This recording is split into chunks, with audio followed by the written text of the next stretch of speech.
who is stronger, Neku Sakuraba or Rindo Kanade?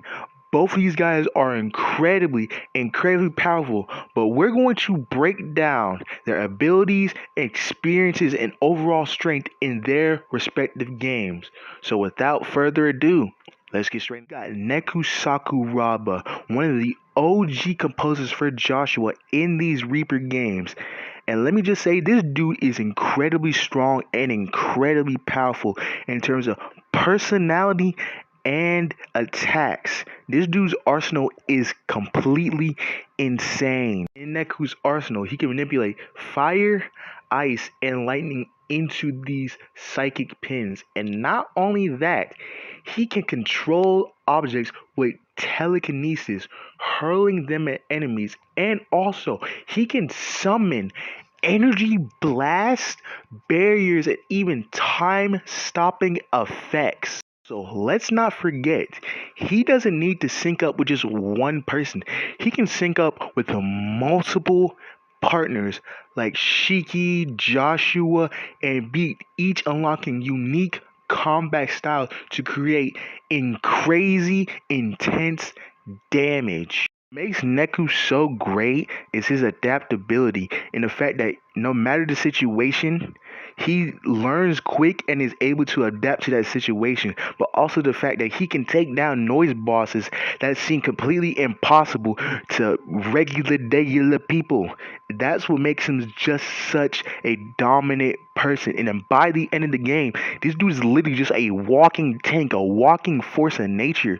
This dude is like untouchable. He's like Gojo in a way. Now let's talk about Rindo Kanade, the dude with time manipulation powers that can real deal shift the entire battle of the game.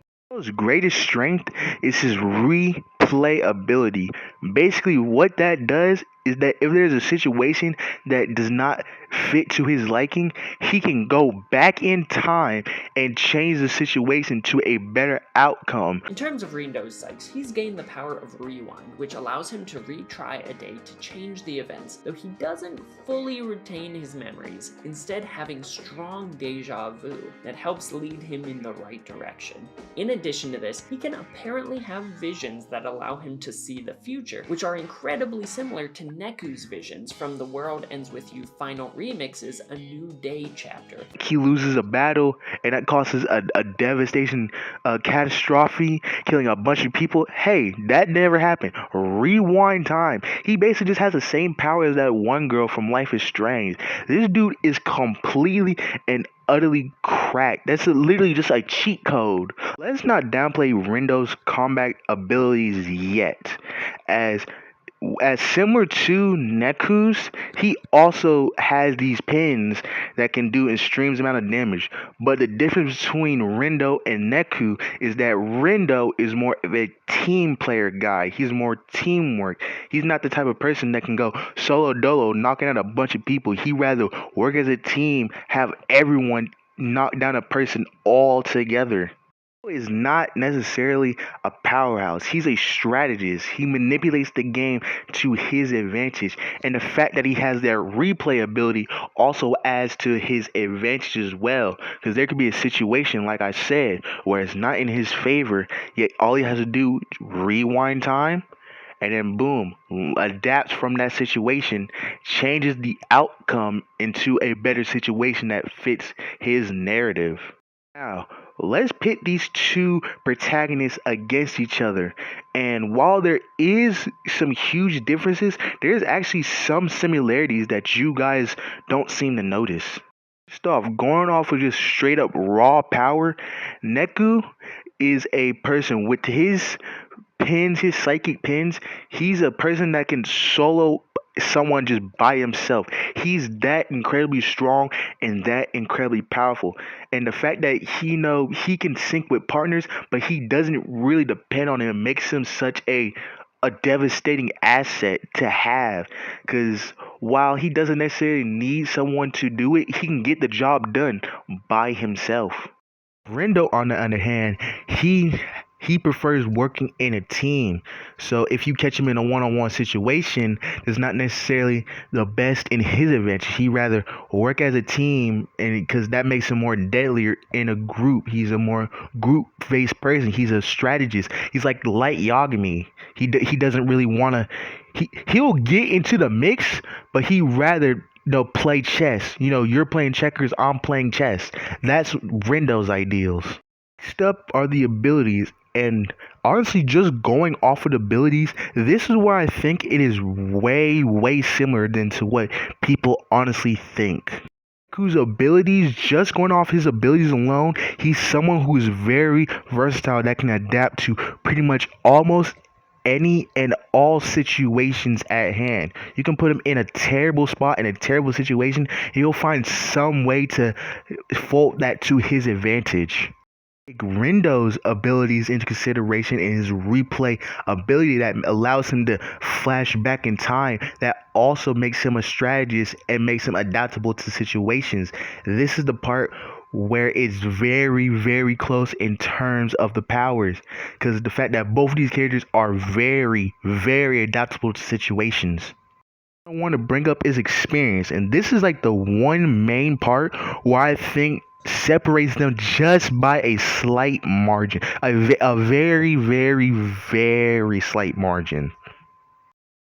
Neku. With Neku being the more experienced person, he knows both the ins and outs of these Reaper games, because he's fought Noise, he's fought Reapers, he's fought God. This dude is a complete wild card. He's fought pretty much anything Rindos have, but on steroids. Like, this dude is crazy. Rindo, on the other hand, hasn't fought beings on the same level as I would say Neku has. While he has fought tough bosses, Noise, and Reapers, I don't think he has that much combat experience. However, just because he doesn't have that much combat experience, he does make up for it with leadership and adaptability, like I said. The information in consideration, really ask yourself, who is stronger? Neku does beat Rindo in terms of pins and his versatility. However, with Rindo's replay ability, it makes him a very strong opponent in terms of the mind games and in terms of strategy. Consideration that Neku can also adapt as well. So it's the battle of who can adapt to the situation more.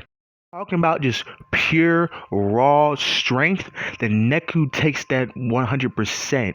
That's just a no-brainer.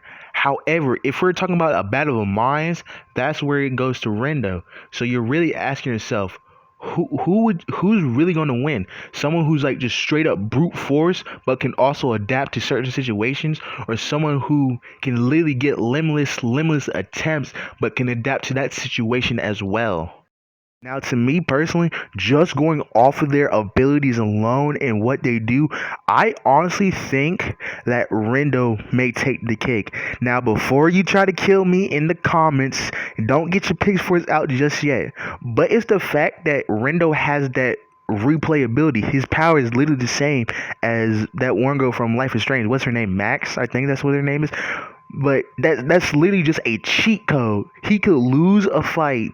All he has to do is just, hey, I'm gonna rewind time back to the beginning of the fight and then adapt to that situation. However, though, you do have to take consideration, because the fact that Neku can adapt to Rindo, so it's really just a game of who can adapt to the situation more. But honestly, I just see Rindo taking the cake on this. Is the fact, because like I said, that replayability to replay things over and over again is just way too cracked. Know in the comments below, who do you think is stronger, Neku Sakuraba or Rindo Kanade? And while you're down there, you should go check out this video right here. This is a banger video. I'm gonna see y'all guys next time.